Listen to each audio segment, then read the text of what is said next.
Selamat sore pemirsa, apa kabar Anda di sore hari ini? Kami hadir kembali menjumpai Anda dalam program Sumatera Utara hari ini edisi Sabtu 16 November 2024. Bergabunglah bersama kami, saya Muhammad Azrul Nasution. Dan saya Audran Daniel Lingka. Sejumlah informasi menarik telah disiapkan oleh tim redaksi kami. Berikut ringkas lengkapnya.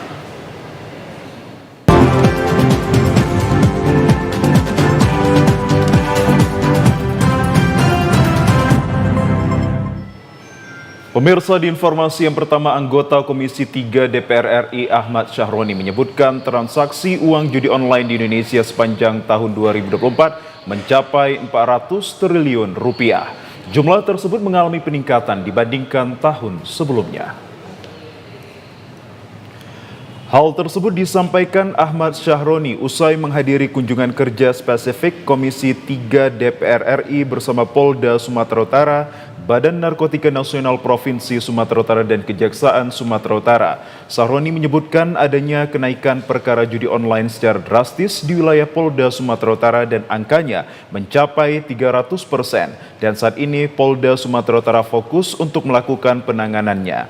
Dikatakan bahwa Mabes Polri tidak perlu takut untuk melakukan pemeriksaan dan menindak serta segera mengambil tindakan tegas jika ada pihak kementerian yang terlibat terkait dengan judi online tersebut. Dirinya pun berharap di tahun 2025 angka transaksi dana terkait judi online mengalami penurunan 1 hingga mencapai 2 triliun rupiah.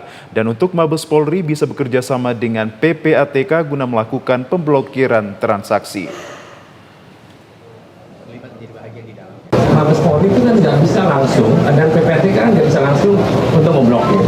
Tapi kemarin di rapat kerja di Komisi 3, kita sudah sampaikan untuk bekerja sama menyikapi perintah Pak Presiden Pak Prabowo untuk memberantas judi online secara menyeluruh. Kita minta bahwa keseriusan Kapolri dalam menyikapi ada dugaan dalam kementerian yang harus dilakukan, saya rasa segera saja. Puluhan warga desa Buntu Bedimbar, Kecamatan Tanjung Merawa protes terhadap PT Sumatera Timberindo Industri STI yang disebabkan dampak pencemaran udara, kebisingan yang ditimbulkan akibat aktivitas perusahaan. Aksi protes warga ini akibat dampak pencemaran udara, debu kayu, dan kebisingan yang ditimbulkan oleh aktivitas pabrik. Kondisi ini memicu kekhawatiran terhadap kesehatan, terutama anak-anak yang kesulitan beraktivitas di tengah bisingnya suara mesin. Salah seorang warga Eko mengatakan, mesin pabrik beroperasi selama 24 jam dan berdampak pada anak-anak karena tidak fokus untuk belajar di rumah. Bahkan untuk istirahat di rumah juga tidak merasa nyaman karena suara bising yang ditimbulkan serta polusi udara yang sangat mengganggu. Selain itu, bau zat kimia yang terhirup serta debu kayu yang masuk ke dalam rumah menimbulkan ketidaknyamanan. Sejumlah rumah warga yang berdekatan dengan mesin pabrik mengalami retak-retak, diduga karena getaran dari mesin pabrik. Kalau untuk keluhan tadi itu untuk masalah abu mulai dari suara mesin itu aja Pak. Kalau untuk lamanya itu sudah sekitar sejak berdirinya perusahaan. Jadi harapan kita Ya, harapannya perhatian dari perusahaan perhatian lah untuk perbaikan gitu kan. Perbaikan dari perusahaan tidak lanjuti cepatnya. Menanggapi keluhan warga, pimpinan PT STI Alex meninjau langsung ke rumah-rumah yang terdampak. Terlihat abu yang menempel di dinding rumah dan keretakan bangunan rumah akibat getaran mesin pabrik. Dalam pertemuan tersebut, Alex berjanji akan segera melakukan perbaikan dengan menerapkan inovasi untuk sistem penyaringan abu dan memasang peredam agar mengurangi kebisingan dan juga getaran. Perbaikan itu semua akan diupayakan selesai dalam waktu 2-3 bulan ke depan. Akan berinovasi terus, kita tidak mau kalau memang ini ada yang mengganggu gini suara, kita cari jalan keluarnya lah. Ada komplain, kita juga berubah terus, kalau enggak kita tidak bisa maju dan bersaing dengan yang di luar, kira-kira gitulah ya. Pemirsa, kami ajak Anda ke informasi lainnya. Jalan di Desa Kuala Gebang, Kecamatan Gebang, Kabupaten Langkat rusak. Kerusakan jalan diperparah dengan musim penghujan yang mengakibatkan jalanan berlumpur bagaikan kubang. Akses jalan satu-satunya warga desa Kuala Gebang menuju kota Tanjung Pura sepanjang 4 km belum pernah tersentuh oleh proyek pengerjaan jalan. Kondisi inilah yang dirasakan warga setiap melintasi jalan dan harus ekstra hati-hati karena licin dan berlobang. Pengendara terpaksa harus mengurangi kecepatannya akibat jalan sangat sulit untuk dilalui. Pengendara sepeda motor terpaksa turun dari kendaraannya dan mendorong untuk melintasi jalan berlubang dan berlumpur. Apalagi di musim penghujan, jalan berlumpur sehingga warga harus mengurungkan niat untuk melintasi jalan tersebut. Terkadang setiap kali musim penghujan, anak sekolah menuju Tanjung Pura selalu libur karena akses jalan tidak dapat dilalui. Salah seorang warga Putra mengatakan jalan desa ini sudah cukup parah kondisinya. Hal tersebut sudah dirasakan sejak Indonesia merdeka hingga saat ini belum ada perhatian dari pemerintah. Ini sebagian kan istilahnya yang sana ada bagus, yang sana bagus, entah cuma mana lah jalannya. Seharusnya kan sejalan dulu ya kan. Nah, hujan nggak bisa jalan nih lah bang. Nggak bisa dijalani bang? Nggak bisa. Jadi kalau Apalagi anak-anak mau sekolah gimana tuh bang? Itulah anak sekolah kadang sekolah, kadang enggak kalau udah ini banjir. Ini kan bendungan kurang kemari. Ini banjir nih bang. Habis. Gimana? Nah, kalau bisa ya bagus gitu aja Bagus ya kan. ya, Bang. Sementara itu warga berharap agar pemerintah memperbaiki jalan sehingga akses utama menuju kota Tanjung Pura tersebut agar aktivitas warga dapat lancar tanpa adanya hambatan. Kita beralih ke Kabupaten Asahan pemirsa. Warga di Kecamatan Bandar Pulau, Kabupaten Asahan membuat replika kuburan di badan jalan. Aksi ini dilakukan sebagai bentuk protes karena ruas jalan yang menghubungkan beberapa desa dalam kondisi rusak dan tidak kunjung diperbaiki. Aksi membuat replika kuburan digelar di Jalan Desa Gajah Sakti, Kecamatan Bandar Pulau. Jalan ini merupakan akses utama yang menghubungkan Desa Gajah Sakti, Desa Padang Pulau, dan Desa Gunung Berkat.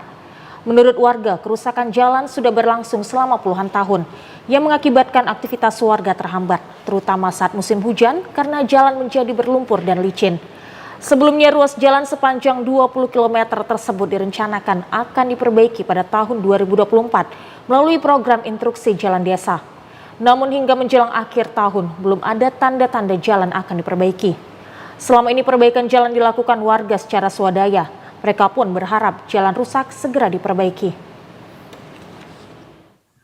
Ini adalah satu bentuk rasa yang sangat kecewa lah, ya, kepada pemerintah, baik pemerintah daerah maupun pemerintah pusat.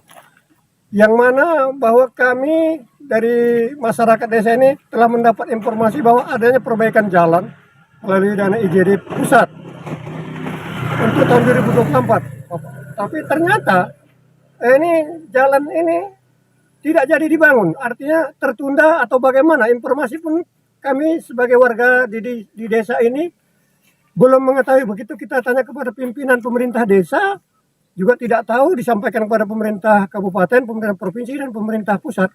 Oleh karena itu, tentunya ini membawa kekecewaan kepada masyarakat kami di Kecamatan Bandar Pulau, terkhusus di 3 desa yang dilalui Desa Gajah Sakti kami yang tercinta ini. Hal senada juga disampaikan Kepala Desa Gajah Sakti yang meminta pemerintah daerah maupun pemerintah pusat segera turun tangan untuk memperbaiki jalan rusak tersebut. Harapan kami pun ke depan kepada pemerintah kabupaten provinsi dan hingga sampai ke pusat, ikutlah berperan, ikutlah membantu kami dalam melaksanakan, mensukseskan jalan ini menjadi hot mix atau aspal. Itu yang dia idamkan. Pemirsa, polisi memburu kelompok bersenjata tajam yang menyerang sebuah warung makan di desa, maksud kami di wilayah hukum Polsek Dili Tua, Kabupaten Deli Serdang kemarin. Aksi ini terekam kamera pengintai atau CCTV warung. Dalam aksi tersebut terlihat sekelompok diduga geng motor membawa senjata tajam tampak membuat panik pengunjung yang sedang duduk menyantap makanan dan minuman. Diduga anggota geng motor ini secara brutal melakukan pengerusakan barang yang ada di warung tersebut. Akibatnya meja makan dan barang milik warga rusak parah. Usai melakukan pengerusakan dan kelompok diduga geng motor ini pun berhasil membawa kabur satu unit sepeda motor milik pengunjung. Kapolres Tabes Medan Kombes Gideon Setiawan ditemui awak media saat melakukan gelar perkara aksi kejahatan jalanan, mengatakan pihaknya akan memburu pelaku kejahatan jalanan tersebut. Ia berjanji akan menangkap pelaku kejahatan jalanan dalam kondisi apapun. Saya kejar itu, saya tangkap. Ya, saya tangkap dia menyerah atau saya tangkap dalam kondisi apapun. Nggak boleh, kayak ini udah barbar itu. Saat Narkoba Polres Sergai amankan 3 pengedar narkoba jenis ganja dan sabu dari lokasi yang berbeda. Satu di antaranya terpaksa dihadiahi timah panas karena melakukan perlawanan saat hendak diamankan. Ketiga tersangka berinisial RAH, warga Firdaus, RA, warga Pematang Kuala, serta SI, warga Pantai Cermin, Kabupaten Sergai. Dari ketiga tersangka diamankan barang bukti 11 bal narkotika jenis ganja, 1 unit handphone, dan 1 sepeda motor, serta sabu dengan berat 3,40 gram. Wakapolres Sergai Kompol Mukmin Rambi mengatakan, berkat informasi dari warga adanya peredaran narkotika di mana terlebih dahulu tersangka RAH diamankan di pinggir jalan di Tanjung Beringin. Hasil pengembangan RA lalu diamankan kembali dengan barang bukti ganja seberat 989 gram. Selanjutnya mengamankan HY dengan barang bukti 3,40 gram sabu. Atas perbuatan para pelaku dikenakan pasal 114 ayat 2 subsidiar pasal 112 ayat 2 UU RI nomor 35 tahun 2009 tentang narkotika dengan ancaman pidana 6 tahun penjara dan paling lama 20 tahun. Salah satu dari TSK ada perlawanan sehingga yang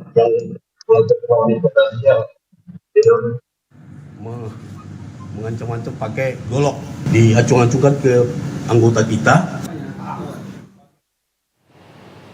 Kita beralih ke informasi lainnya, pemirsa. Tim gabungan Basarnas melakukan pencarian seorang wanita yang dikabarkan hilang sejak Jumat siang kemarin usai bepergian ke tepian Sungai Kopi di Kelurahan Longan, Kecamatan Panyebungan Barat, Mandailing, Natal.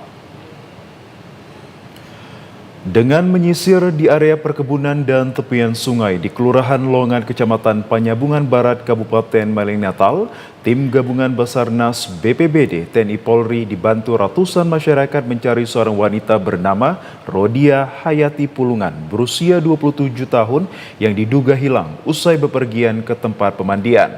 Rodia Hayati Pulungan yang diketahui memiliki riwayat gangguan mental dikabarkan hilang sejak Jumat siang kemarin hingga kemarin juga belum pulang. Tim gabungan bersama masyarakat yang dibagi 6 kelompok menyisir di sejumlah titik yang sering dilewati korban. Di hari kedua pencarian belum membuahkan hasil dan tidak menemukan jejak korban. Untuk sementara pencarian dihentikan karena sudah larut malam. Pencarian dilakukan selama 7 hari sesuai dengan standar operating procedure.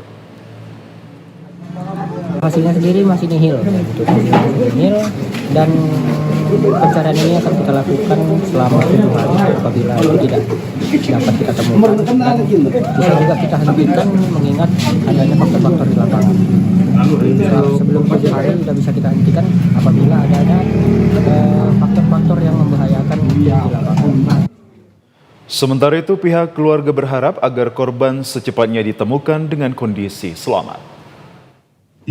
Telah disampaikan ke warga dan pemerintahan kelurahan, jadi warga bersepakat bermusyawarah untuk dilakukan pencarian. Jadi sekitar jam 4 setelah habis sholat asar sampai dengan Jumat dini hari masyarakat mencari dan dibagi ke beberapa tim mencari saudari Rodiah ini dan belum ditemukan sampai dengan hari ini. Pemirsa, kami akan segera kembali dengan sejumlah informasi lainnya. Tetaplah bersama kami di Sumatera Utara hari ini.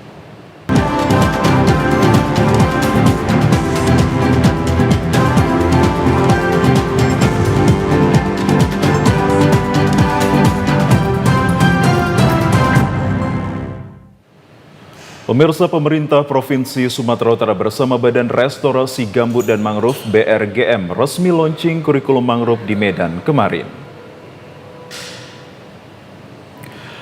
Pelestarian mangrove dilakukan dengan program 3M, yakni meningkatkan, memulihkan, dan mempertahankan serta pendekatan SDM.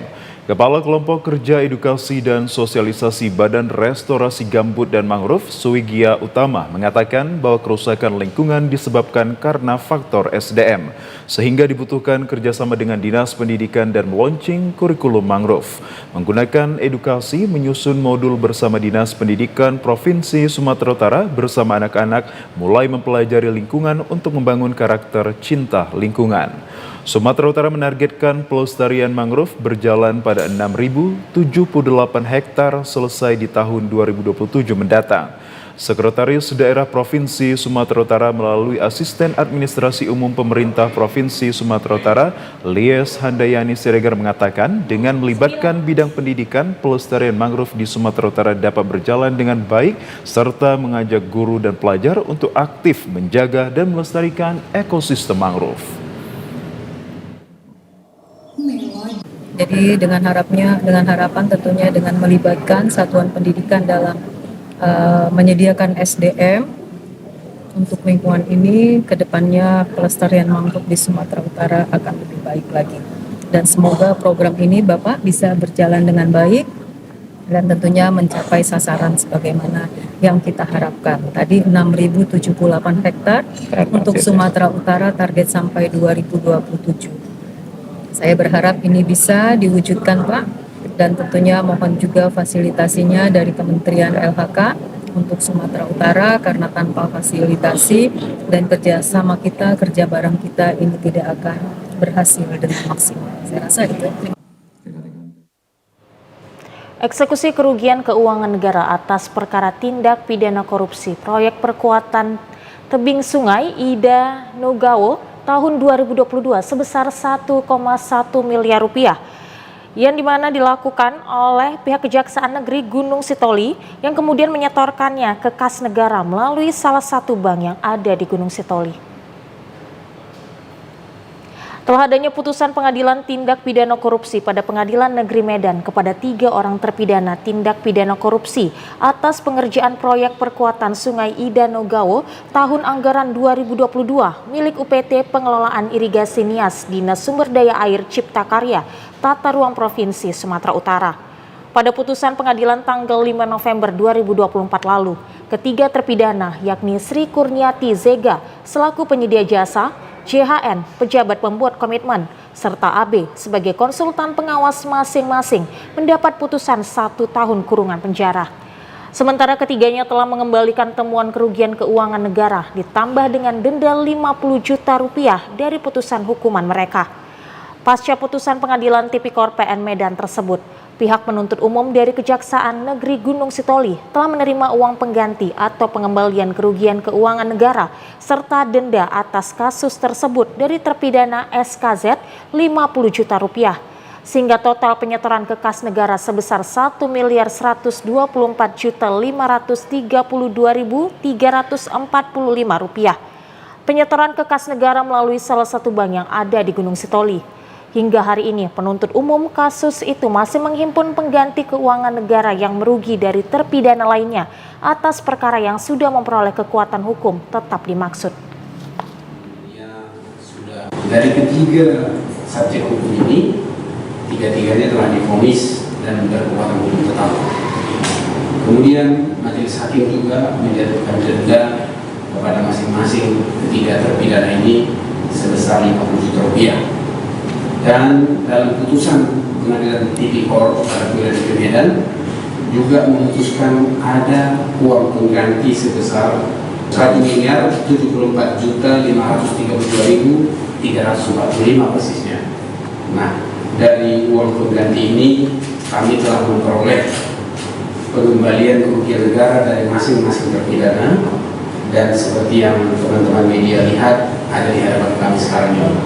Dan setelah tes di sini akan kami setor ke kas negara melalui Bank Mandiri cabang Gunung Sitoli.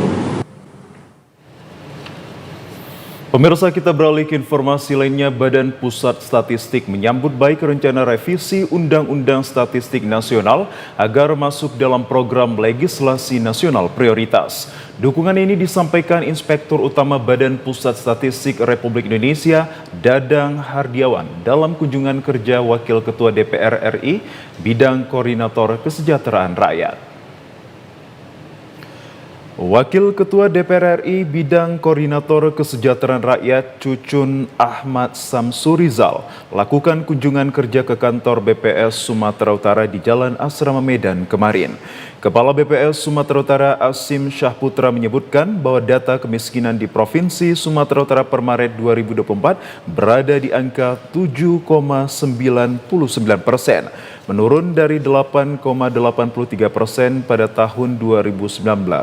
Namun, disparitas masih cukup tinggi di daerah seperti Kepulauan Nias yang mencapai lebih dari 15%. Inspektur Utama BPS Dadang Hardiawan menjelaskan bahwa BPS selama ini beroperasi berdasarkan Undang-Undang Nomor 16 Tahun 1997 tentang statistik. Menurutnya, undang-undang ini perlu diperbaharui untuk menyesuaikan perkembangan teknologi dan kebutuhan data. Selain sensus penduduk, ekonomi, dan pertanian, BPS juga melakukan survei tambahan untuk dapat mengumpulkan data yang digunakan sebagai indikator utama pemerintah. Menurut Dadang, revisi ini juga mendukung pelaksanaan Perpres nomor 39 tahun 2019 terkait Satu Data Indonesia yang menjadikan BPS sebagai pembina statistik sektoral. Terkait dengan regulasi atau merevisi undang-undang statistik, ya, karena memang seiring perkembangan kan butuh satu penguatan untuk penyajian data-data, ya, terutama yang data-data yang ada di kami, karena sekarang kan perkembangan teknologi itu begitu cepat, ya. Bagaimana kita bisa mengakses data, kemudian juga nanti kembali kepada masyarakat sebetulnya data-data yang ada di kami. Selama ini kan kami ini ada pelayanannya, ini salah satu yang ada di BPS Provinsi Sumatera Utara.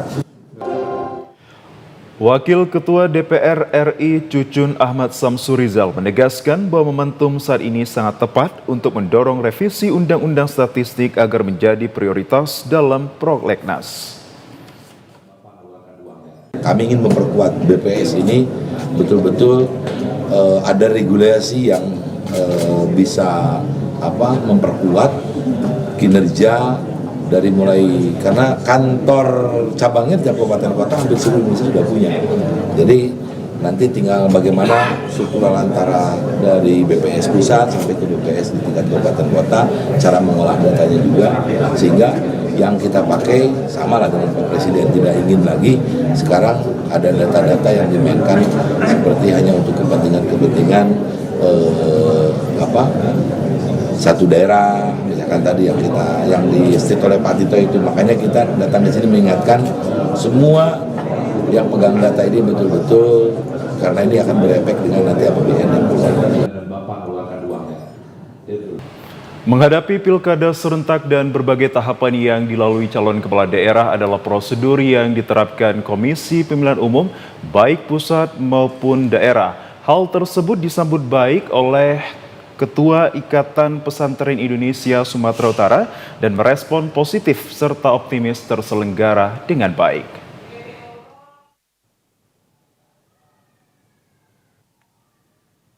Penegasan respon positif dari Ketua Ikatan Pesantren Indonesia Sumatera Utara disampaikan usai sholat istighosa dan doa bersama di Masjid Raya Darul Ilmi Murni Jalan Karya Jaya, Medan Johor kemarin.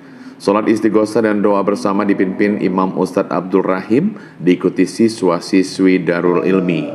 Dikatakan pelaksanaan debat pasangan calon gubernur dan wakil gubernur, bupati dan wakil bupati, serta wali kota dan wakil wali kota di Sumatera Utara berjalan aman dan terkendali. Menurut Ketua Pesantren Indonesia Sumatera Utara Dedi Masri, seluruh pasangan calon melibatkan dan mengerahkan segenap potensi dan daya dukung yang ada guna menarik simpati masyarakat pemilih, mulai dari partai pendukung, organisasi masyarakat, organisasi sayap partai, organisasi simpul masyarakat, dan lainnya.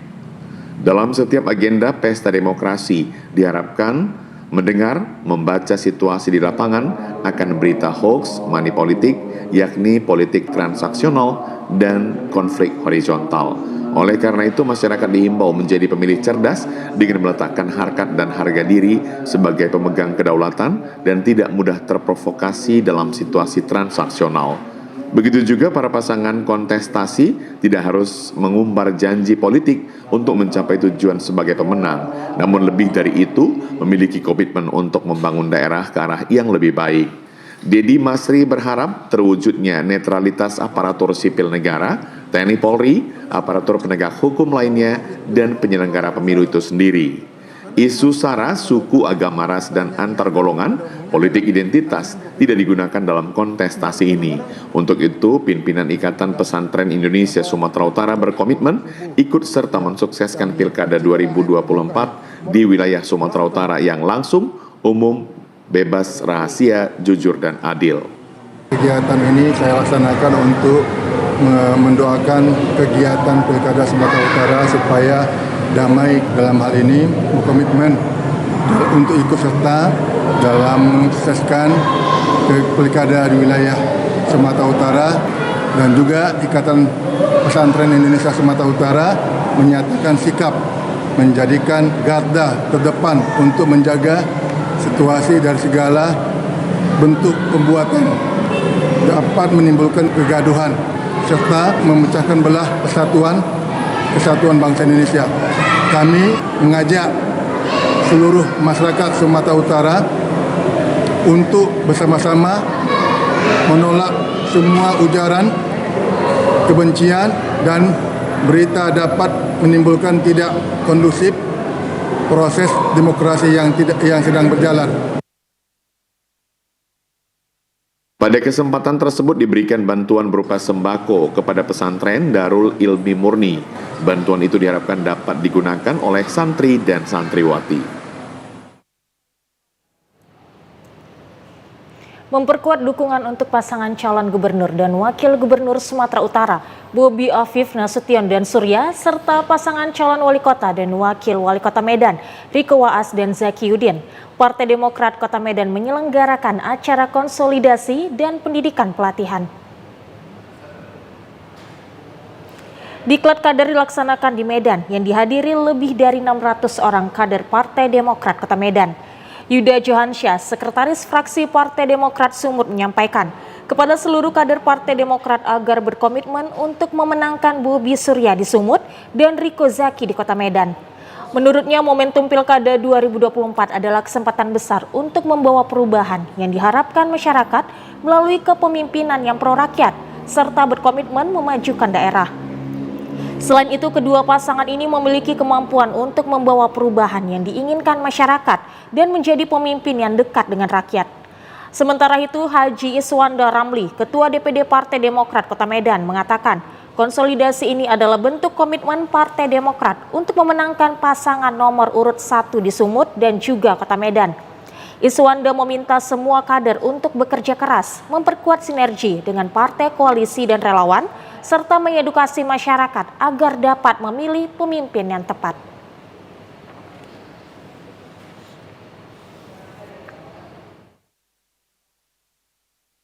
Publik di negeri ini, gilirannya kita semua meneruskan perjuangan. Terima kasih Bung Nanda ya, saya hadir di sini untuk merencanakan. Selamat malam, salam sejahtera untuk kita semua. Gubernur dan calon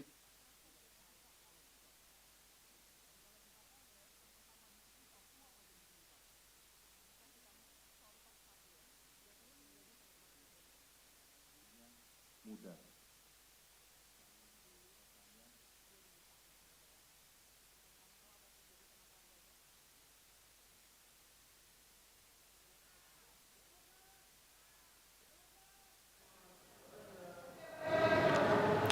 Dewan Kehormatan DPP Partai Demokrat Hinca IP Panjaitan memberikan semangat kepada seluruh kader Partai Demokrat Kota Medan yang mengikuti kegiatan konsolidasi dan diklat Demokrat yang harus menentukan kemenangan Bobi Surya.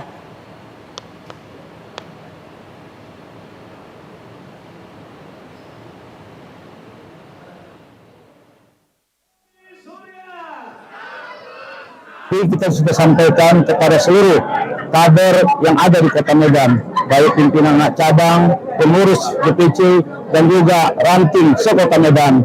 Sebagaimana sudah kita loyal kita terhadap pimpinan kita yang hari ini sudah kita jabarkan kepada kader-kader Partai Demokrat agar seluruh keluarga besarnya, tetangganya, sahabatnya supaya memilih Bobi dan Surya, dan untuk wali kota untuk Ganjaki.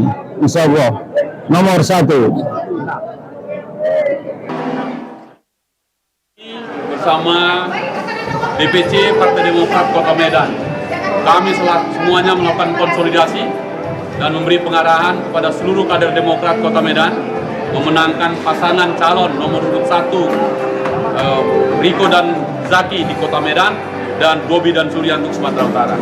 Ini kami semua sudah bagi tugas dari sekarang sampai nanti pada hari hanya, sampai pada saat pengumuman Demokrat melakukan satgas kerja 24 jam non-stop mencari suara dan menyampaikan pesan-pesan terbaik untuk pasangan yang kami dukung.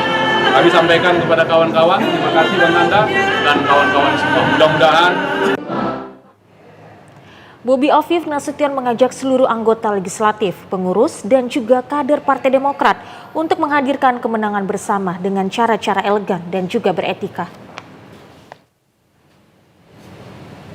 Sementara itu pemirsa, pasangan calon wakil gubernur nomor urut 2 melakukan safari politik melalui program Sapa dan bertatap muka langsung dengan masyarakat untuk mendengarkan aspirasi, masukan dari warga dan petani di Tapanuli Utara. Calon wakil gubernur nomor urut 2 Hasan Basri Sagala melakukan safari politik ke sejumlah kecamatan di Kecamatan Sipahutar, Muara, dan Pangaribuan Tapanuli Utara kemarin. Bersama dengan sejumlah anggota DPRD Sumut dan Taput saat menyapa warga di Kecamatan Sipahutar, Hasan Basri mengatakan sektor pertanian masih menjadi perhatian dalam rangka mewujudkan program swasembada pangan dan modernisasi pertanian selaras dengan program pemerintah pusat untuk menjadikan Indonesia lumbung pangan dunia. Sementara itu menanggapi keluhan petani nenas di Kecamatan Sipahutar dan Pangaribuan, Hasan Basri Sagala berkomitmen untuk memberikan dukungan penuh dalam bentuk pelatihan, bantuan modal, dan akses pasar yang lebih luas pula. Selain mensosialisasikan visi dan misi, pasangan calon Wagubsu nomor urut 2 ini menegaskan komitmennya untuk peningkatan infrastruktur jalan sebagai akses utama untuk dapat menopang pengembangan sektor pertanian. Dari masyarakat petani yang ada di sini adalah masalah pupuk ya. Pupuk yang sangat mereka harapkan pemerintah perlu memberikan perhatian terkait dengan bagaimana supaya pupuk tidak langka dan pupuk itu lebih murah harganya. Jadi nanti jika kami terpilih, kami akan perjuangkan, kami buat program bagaimana pupuk ini bisa tetap ada di pasaran dan juga bisa terjangkau harganya. Dan yang lebih penting lagi, begitu harga nanti begitu produksinya melimpah, harga tetap stabil. 3 anggota panitia pemungutan suara di Kota Sibolga menjalani pelantikan antar waktu yang digelar KPU Kota Sibolga di Rumah Pintar Pemilu Kota Sibolga. Selain dihadiri ketiga anggota PPS yang dilantik pelantikan antar waktu, ketiga anggota PPS masing-masing berasal dari Kelurahan Aik Muara Pinang dan Kelurahan Sibolga Ilir. Tersebut juga dihadiri langsung Ketua KPU Kota Sibolga dan Ketua Bawaslu Kota Sibolga. Usai melantik ketiga anggota PPS yang baru tersebut, Ketua KPU Kota Sibolga Afwan Nasution menyampaikan agar ketiga anggota PPS tersebut untuk segera bekerja sesuai dengan fungsi dan ketentuannya. Selain itu, Ketua KPU Kota Sibolga juga menekankan dalam bertugas di pelaksanaan Pilkada Kota Sibolga nanti harus menjunjung tinggi integritas dan kenetralan sebagai bagian dari penyelenggara pemilihan gubernur, wakil gubernur, dan wali kota serta wakil wali kota Sibolga tahun 2024. Diketahui ketiga anggota PPS yang menjalani pelantikan antar waktu lantaran 2 anggota PPS sebelumnya diketahui terlibat langsung dalam mendukung salah satu paslon di Pilkada dan 1 orang lagi mengajukan pengunduran diri sebagai anggota PPS. Pemirsa, sejumlah informasi menarik dan aktual lainnya akan hadir usai jeda pariwara berikut ini. Tetaplah bersama kami di Sumatera Utara hari ini.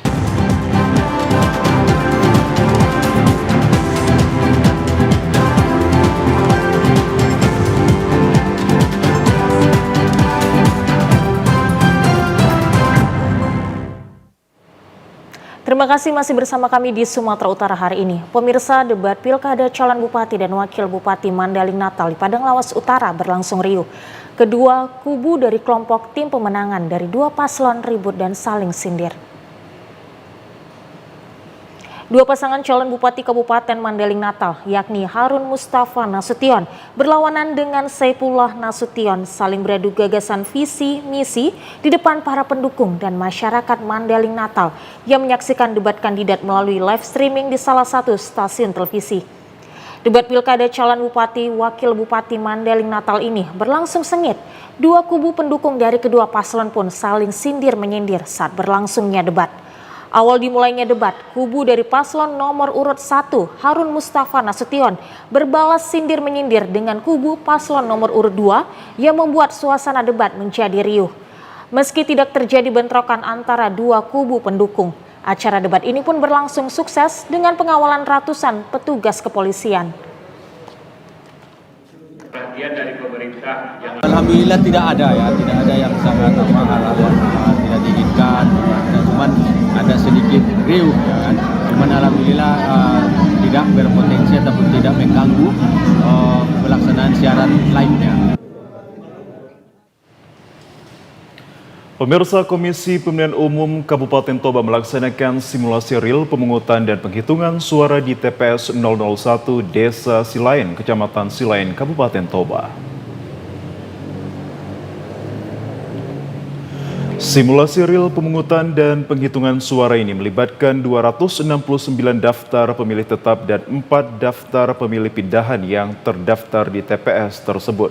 Selain pemilih, simulasi ini juga melibatkan 7 KPPS, saksi hingga pengawas TPS dan dihadiri seluruh ketua dan anggota PKK se-Kabupaten Toba untuk menyaksikan secara langsung teknis pelaksanaan pemungutan dan penghitungan suara. Selain dihadiri para komisioner KPU dan Ketua Bawaslu Kabupaten Toba, simulasi ini juga ditinjau langsung oleh PJS Bupati Toba, pihak kepolisian dan TNI. Usai menyaksikan secara langsung pemungutan suara, PJS Bupati Toba Agustinus Panjaitan menyampaikan pemerintah Kabupaten Toba terus mengikuti informasi perkembangan pilkada. Agustinus menambahkan melalui simulasi yang dilaksanakan, penyelenggara dapat melihat berbagai kemungkinan kendala agar dapat diminimalisir. Agustinus Panjaitan mengajak seluruh masyarakat khususnya warga Kabupaten Toba yang telah memiliki hak pilih untuk datang ke TPS menyampaikan hak pilihnya. Sementara itu, Ketua KPUD Toba Sugar Fernando Sibarani menyampaikan sesungguhnya pelaksanaan simulasi real tidak sekedar melihat pelaksanaan teknis yang lebih detail, namun juga menjadi sarana sosialisasi kepada seluruh masyarakat. Pilkada itu merupakan bagian dari sosialisasi ya kepada masyarakat, kemudian juga pembelajaran kepada para penyelenggara, karena makanya kami undang teman-teman Bawaslu, kemudian teman-teman PPK di jajaran kami, terutama KPPS yang nantinya akan bertugas agar memperhatikan kegiatan ini, agar melihat prosedur-prosedur yang seharusnya dilakukan menurut regulasi yang sudah ditetapkan. Proses sortir lipat hitung surat suara pemilihan kepala daerah baik pemilihan bupati, wakil bupati maupun gubernur, wakil gubernur di Kabupaten Toba telah usai. Selanjutnya KPU Toba mulai mengemasi surat suara. Proses pengemasan surat suara di kantor KPU Kabupaten Toba, sejumlah pekerja tampak memasukkan surat suara ke dalam map coklat besar, kemudian membungkusnya dengan plastik dengan rapi. Ketua KPU Kabupaten Toba Sugar Fernando Sibarani mengatakan surat suara dikemas sesuai jumlah kebutuhan DPT per TPS, ditambah 2,5% surat suara cadangan. Menurut Sugar, pengemasan surat suara ini belum selesai. Nantinya surat suara yang sudah dikemas akan dimasukkan ke dalam kotak suara bersama logistik pendukung lainnya untuk memudahkan pengiriman ke TPS. Adapun proses pengiriman logistik ke TPS akan dimulai 18 November 2024. Dimulai dari bilik suara, kotak suara, surat suara, bersama logistik pendukung lainnya yang dikirim pada 26 November mendatang. Sugar menambahkan sebelumnya pihaknya akan melaksanakan apel terlebih dahulu, baru kemudian logistik yang dikirimkan ke TPS. Secara umum KPU sudah siap ya, KPU sudah siap baik dari sisi teknis maupun dari sisi supporting ya, terkait apakah itu terkait soal kesiapan penyelenggara di KPPS, karena kita akan melakukan BIMTEK juga dalam beberapa hari ini. Kemudian juga terkait soal distribusi logistik. Untuk logistik sendiri kita sudah hampir 100% selesai. Kita tinggal menunggu kekurangan surat suara yang akan sampai hari ini. Dan kita juga akan melakukan sortir terhadap surat suara, kekurangan surat suara tersebut. Lalu pada hari kemarin ya, hari itu sudah kita mulai proses packing di gudang kita, sehingga tanggal 24 sesuai dengan rencana kita akan melakukan distribusi ke kecamatan.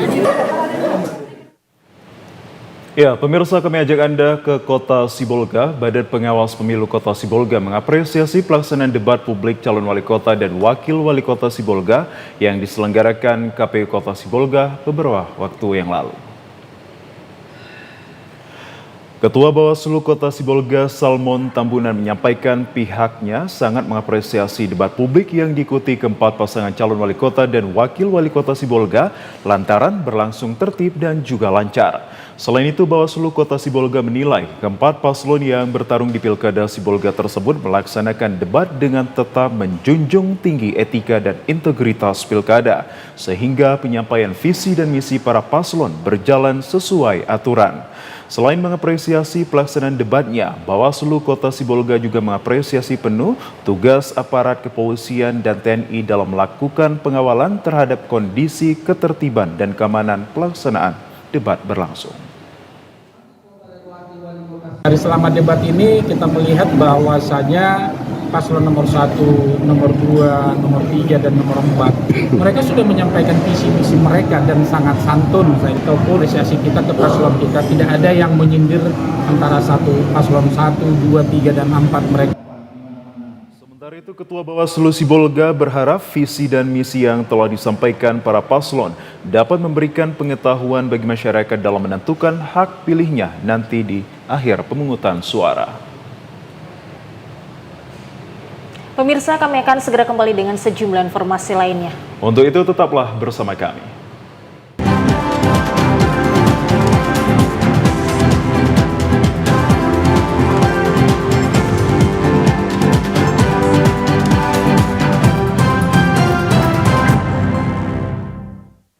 Terima kasih pemirsa, Anda kembali bersama kami. Pembalap asal Perancis menjuarai endurance pada kejuaraan dunia Ecobike Jet Ski digelar sejak 13 November hingga 17 November 2024 di kawasan Danau Toba yang diikuti ratusan pembalap dari 30 negara. Event olahraga air internasional yakni Ecobike World Championship 2024 di Danau Toba memasuki hari kedua yang dilaksanakan di Kabupaten Dairi. 100 pembalap dari 30 negara bersaing menjadi pemenang. Dalam pertandingan balap kategori endurance, pembalap Prancis yakni Francois Medori menjuarai pertandingan dengan perolehan 50k poin. Sementara juara kedua ditempati oleh Anthony Radetic, pembalap asal Amerika Serikat. Juara ketiga kemudian disusul oleh pembalap asal Jepang yakni Isahai Hajime. Sementara pembalap nasional Indonesia berhasil menjadi 10 besar dengan posisi ke-7 dalam pertandingan dengan perolehan 20k poin. Pelaksanaan event Ecobike World Championship 2024 tahun kedua yang digelar selama 5 hari di 4 kabupaten daerah kawasan Danau Toba diharapkan dapat mendongkrak kunjungan wisatawan baik mancanegara hingga nasional ke Danau Toba, Sumatera Utara. Bahwa kompetisi ini bukan hanya kompetisi level dunia, namun juga untuk nasional. Nah, harapannya yang nasional ini juga bisa terangkat ke level internasional. Dan yang menarik adalah pembalap Indonesia ini masih sangat muda. Jadi prestasinya harusnya dengan usia muda masih cukup panjang dan untuk naik ke level yang lebih tinggi sangat baik. Jadi kejuaraan ini kita harapkan memberikan dampak ekonomi, pariwisata, sumber daya manusia, dan yang paling penting juga budaya. Dan yang paling penting kita berharap dengan kehadiran 30 negara ini, mereka bisa mengkomunikasikan keindahan Danau Toba. Kan biasanya sekarang dengan sosmed dan segala macam itu bisa terekspos, Danau Toba indahnya luar biasa. Sementara itu terdapat 10 pembalap nasional Indonesia yang mengikuti kejuaraan dunia Aquabike Jet Ski di Danau Toba bersaing dengan pembalap dunia. Kita beralih ke Kabupaten Labuhan Batu Selatan, pemirsa. Sumber air panas yang berada di Desa Sisumut, Kecamatan Kota Pinang, Kabupaten Labuhan Batu Selatan, kini dijadikan tempat wisata yang akan dibuka pada bulan Desember mendatang. Sumber air panas yang muncul dari pengeboran perusahaan tambang minyak pada tahun 1982 silam di Desa Sisumut kini dimanfaatkan pemerintah daerah bekerja sama dengan pemilik lahan menjadi tempat wisata umum berupa pemandian air panas. Sebelumnya sumber air panas tersebut berada di tengah perkebunan kelapa sawit milik warga dan dibiarkan mengalir begitu saja. Dan air tersebut hanya sesekali dimanfaatkan warga sekitar di saat musim kemarau untuk kebutuhan sehari-hari. Air panas ini tidak berbahaya walaupun dikonsumsi dan tingkat kepanasan air tersebut dapat merebus telur ayam hingga matang. Dan hal inilah yang menyebabkan banyak warga yang penasaran dengan kemunculan air panas tersebut. Sehingga pemerintah daerah dan pemilik lahan akan menjadikan tempat tersebut menjadi salah satu wisata di Labuhan Batu Selatan. Salah seorang warga Nasir yang tinggal di sekitar sumber air panas mengatakan, asal mula munculnya air panas dari galian Caltex dan tempatnya ditutup serta dipagar. Kemudian terdapat masyarakat yang mengambil besinya. Setelah pipanya dipotong, maka muncul air panas dari pipa tersebut sejak tahun 1982 sampai sekarang.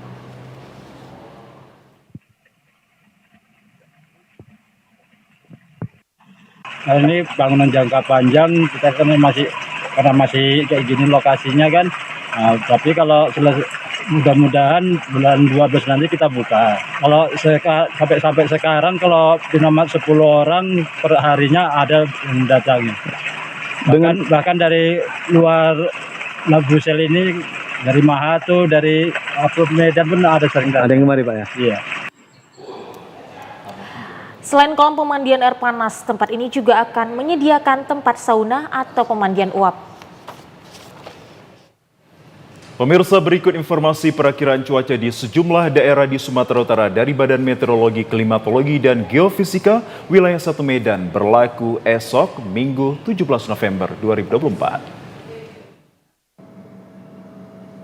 Halo Sobat BMKG, Assalamualaikum warahmatullahi wabarakatuh. Jumpa kembali bersama saya, Budi Prasetyo, Perakirawan Balai Besar Meteorologi, Klimatologi, dan Geofisika wilayah 1 Medan, yang akan menyampaikan informasi perakiraan cuaca dan titik hotspot Provinsi Sumatera Utara Minggu 17 November 2024. Pagi hari wilayah Sumatera Utara berpotensi hujan dengan intensitas ringan di hampir sebagian besar wilayah Sumatera Utara. Siang sore hari masih berpotensi hujan dengan intensitas ringan hingga lebat di sebagian besar wilayah Sumatera Utara, di mana potensi hujan lebat terjadi di wilayah Labuhan Batu Selatan. Malam hari masih terjadi potensi hujan dengan intensitas ringan hingga lebat di sebagian besar wilayah Sumatera Utara, di mana potensi hujan lebat terjadi di wilayah Padang Lawas. Sementara dini hari wilayah Sumatera Utara berawan. Suhu udara berkisar antara 15 hingga 33 derajat Celcius. Kelembaban udara berkisar antara 76 hingga 99%. Angin bertiup dari selatan hingga barat laut dengan kecepatan berkisar antara 4 hingga 19 km per jam. Titik panas atau hotspot wilayah Sumatera Utara pantauan tanggal 15 November 2024 tidak ada. Kami menghimbau kepada masyarakat untuk waspada potensi hujan dengan intensitas sedang hingga lebat yang dapat disertai dan angin kencang di wilayah pegunungan, lereng barat, lereng timur, dan pantai barat Sumatera Utara yang dapat berpotensi terjadinya banjir, longsor, serta bencana hidrometeorologi lainnya. Demikian informasi yang dapat disampaikan, semoga bermanfaat untuk kita semua. Assalamualaikum warahmatullahi wabarakatuh. Ya, pemirsa, informasi terkait geliat fashion tanah air tadi sekaligus menutup perjumpaan kita dalam program Sumatera Utara hari ini. Kami ucapkan terima kasih atas kebersamaan dan juga perhatian Anda. Saya Muhammad Azrul Nasution. Dan saya Udran Darylinka pamit undur diri dari hadapan Anda, TVRI, Media Pemersatu Bangsa. Sampai jumpa.